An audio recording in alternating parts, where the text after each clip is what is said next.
لیکن سلطان شمس الدین التمش کو جس نے تخت و تاج دیا، اللہ کی عطا سے اس کو غریب نواز کہتے ہیں۔ اللہ اکبر، جس نے غوری کو بلا کے تخت و تاج عطا کیا اللہ کی عطا سے، اس کو غریب نواز کہتے ہیں۔ جس نے اکبر جیسے جلال الدین کہلانے والے کو بیٹا عطا کیا، اسے غریب نواز کہتے ہیں۔ اللہ کی عزت کی قسم، نہ کوئی غریب نہ کوئی امیر، غریب نواز کی بارگاہ میں جس نے بھی دامن پھیلا دیا، اللہ نے اس کی جھولی کو بھر دیا۔ روتے ہوئے آنے والوں کو مسکراتے ہوئے بھجانے والی ذات کو غریب نواز کہتے ہیں۔ سبحان اللہ، سبحان اللہ۔ ہندوستان آنے کی وجہ کیا تھی؟ رحمت للعالمین جہنم سے بچانے کے لیے پہاڑوں سے گھری ہوئی بستی جسے مکہ کہتے ہیں وہاں پر تشریف لائے، اور غریب نواز رحمت للعالمین کے جانشین بن کر پہاڑوں سے گھری ہوئی بستی اجمیر مقدس میں تشریف لائے۔ وہاں مشن کیا تھا؟ جہنم سے بچانا۔ یہاں مشن کیا تھا؟ جہنم سے بچانا۔ وہاں دشمنوں کا مشن کیا تھا؟ زمین پتھر کی، اللہ اکبر، زمین پتھر کی، دل بھی پتھر کے، اور پھر معبود بھی پتھر کے، اور ہاتھوں میں بھی پتھر لے کر کے رسول اللہ کے خلاف دشمن کھڑے تھے۔ اور یہاں بھی زمین پتھر کی، معبود پتھر کے، دل پتھر کے، اور دشمن بھی پتھر لے کر کے کھڑے تھے۔ وہاں رحمت للعالمین پتھر کھا کر دعا دے رہے تھے، یہاں رحمت للعالمین کا جانشین پتھر کھا کر کے دعا دے رہا تھا۔ اندازہ فرمائیں، وہاں کرامتوں، وہاں معجزے کا ظہور تھا، یہاں کرامتوں کا ظہور تھا۔ اللہ اکبر، اندازہ فرمائیں، ذرا غور کریں۔ لیکن فکر کیا ہے؟ بہت میں نے کہا لمبی گفتگو نہیں کریں گے، لیکن توجہ کرنا۔ اللہ اکبر، کشن گڑھ والوں، غریب نواز کے پڑوس میں رہنے والوں، گرد نواز سے آنے والوں، اپنے نانا کی ایک فکر لے کر کے آئے تھے کہ قوم کو، لوگوں کو، انسانوں کو جہنم سے بچایا جائے۔ فکر نبوت کی ای تھی کہ کوئی جہنم میں نہ جانے پائے، جہنم سے بچایا جائے۔ اس لیے کہ اللہ کے رسول صلی اللہ علیہ وآلہ وسلم جانتے ہیں کہ جہنم کی آگ کو دنیا کا کوئی انسان برداشت نہیں کر سکتا۔ انسان تو انسان ہے، اللہ اکبر، جس کے بارے میں حدیث پاک میں آیا ہے کہ پہاڑ بھی جس میں پگھل جائیں گے۔ میری قوم کے جوانوں بتاؤ، جہاں پہاڑ پگھلیں گے وہاں انسان کے وجود کا کیا بنے گا؟ انسان کی ہڈیوں کا کیا بنے گا؟ انسان کی چمڑی کا کیا بنے گا؟ یہ فکر غریب نواز کو مدینہ منورہ کی سرزمین سے ہندوستان تک لاتی ہے۔ لیکن ایک بات میں آپ کو عقلی طور پہ، فرضی طور پہ سمجھانا چاہتا ہوں، ماں باپ ذات سے محبت کرتے ہیں۔ جب تم کچھ بن گئے تو لوگوں نے تمہیں چاہا۔ سسرال والوں نے اس لیے اپنایا کہ تیرا کاروبار اچھا تھا، تیری صورت اچھی تھی، تو نوجوان تھا، ہٹا کٹا، اس لیے اپنایا۔ بیوی اس لیے بیوی بنی کہ تو اس کا حق ادا کرنے کے قابل تھا، صفت کی بنیاد پہ بیوی تیری بیوی بنی۔ سسرال والے صفات کی بنیاد پہ تجھے داماد بنائے۔ لیکن جس دن تیری ناک بہتی تھی اور جس دن تو پیشتر میں پیشاب کرتا تھا، پاخانہ کرتا تھا، نہ تو ادیب تھا، نہ خطیب تھا، نہ مفکر تھا، نہ دائی تھا، نہ ناظم تھا، نہ نعت خواں تھا، تو صرف انسان تھا۔ اس وقت تو ماں اپنے دوپٹے سے ناک پوچھ کے کہتی تھی میرا لال۔ جب سبحان اللہ، پیشاب کرتا تھا ماں سینے سے لگا کے کہتی تھی میرا چاند۔ آپ سے پوچھنا چاہتا ہوں، ان ماں باپ کو ہم نے صلہ کیا دیا جس کے وجود پر پیشاب کر کر کے تم جوانی کی دہلیز پر پہنچے ہو، جن کے بستروں کو تم نے ناپاک کر کے تم نے جوانی کی منزلیں طے کی ہے۔ آج ان ماں باپ کو آنکھیں دکھاتے ہو، آج ان ماں باپ کو دھوکہ دیتے ہو۔ سن لو، کتے کا دل دکھانے والا بھی ذلیل ہوتا ہے۔ جو چڑیا پہ ظلم کرے اللہ اس کو بھی اعمال ضائع کر کے جہنم میں ڈالے گا۔ جو چڑیا پہ ظلم کرے وہ جہنم میں جائے گا۔ جو ماں باپ کی ممتا کو بھلا دے اس کا کیا حال ہوگا؟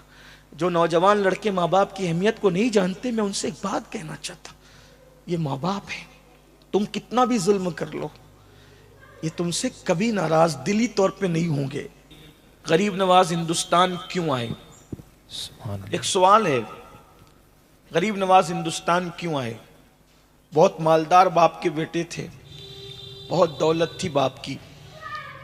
سرکار سید غیاث الدین رضی اللہ تبارک و تعالیٰ نے ایک مالدار انسان تھے، اللہ تعالیٰ نے دولت دی تھی، علم اتنا تھا کہ مدینہ منورہ میں مسجد نبوی کی مسند پہ بیٹھ کر علماء کو حدیث کا درس دیتے تھے، سبحان اللہ، بچوں کو نہیں پڑھاتے تھے، علماء کو پڑھاتے تھے. سبحان اتنی اللہ، بڑی ہستی، علمی مقام وہ ہے میرے خواجہ کا، علمی مرتبہ ہے وہ غریب نواز کا. اور روحانیت کی بات اگر کی جائے تو کوئی کسی کو شیخ کہتا ہے، کوئی کسی کو شیخ کہتا ہے. جب غریب نواز نے دربار رسالت میں سلام پیش کیا، السلام علیکہ یا جدی، تو جواب آیا وعلیکم السلام یا قطب المشائخ بحر و بر، اے سمندر اور خشکی کے پیروں کے بھی پیر. سبحان اللہ، اے خشکی اور سمندروں کے پیروں کے بھی پیر کے قطب، وعلیکم السلام یا قطب المشائخ بحر و بر، سبحان اللہ، مشائخ بحر و بر کے قطب، تجھ پر بھی سلام ہو. روحانیت کا یہ مقام ہے، روحانیت کا یہ مرتبہ ہے کہ جلسے کا ناظم قطب نہیں کہہ رہا ہے، کوئی خطیب قطب نہیں کہہ رہا ہے، دربار رسالت سے زبان ما اوحا سے آواز آ رہی ہے، اے قطب المشائخ بحر و بر. یہ روحانیت کا مقام ہے. اللہ اکبر. جب عبادت کرتے ہیں، قرآن مقدس ختم کرتے ہیں تو غیب سے آواز آتی، معین الدین ہم نے تیرا ختم قرآن قبول کر لیا اور تجھے بخش دیا. تو عرض کرتے ہیں مولا مجھے تو بخشا، میرے مریدوں کا کیا ہوگا؟ ارشاد فرمایا گیا قیامت تک تیرے سلسلے میں جو بھی مرید ہوگا ان کو ہم نے بخش دیا ہے. نعرے تکبیر، بخشش کر نعرے رسالت، یعنی اور سے غریب نواز. چشتیوں کو بخشش اور مغفرت کی بشارت دی گئی ہے. جو سچا چشتی ہو اس کو. روحانیت کا مقام یہ، علمی مقام یہ، دولت کا حال یہ. عزت کی کیا کمی تھی، لوگ پلکیں بچھاتے تھے. پھر غریب نواز ہندوستان کیوں آئے؟ ہندوستان آنے کی وجہ کیا؟ ہندوستان آنے والے بہت آئے.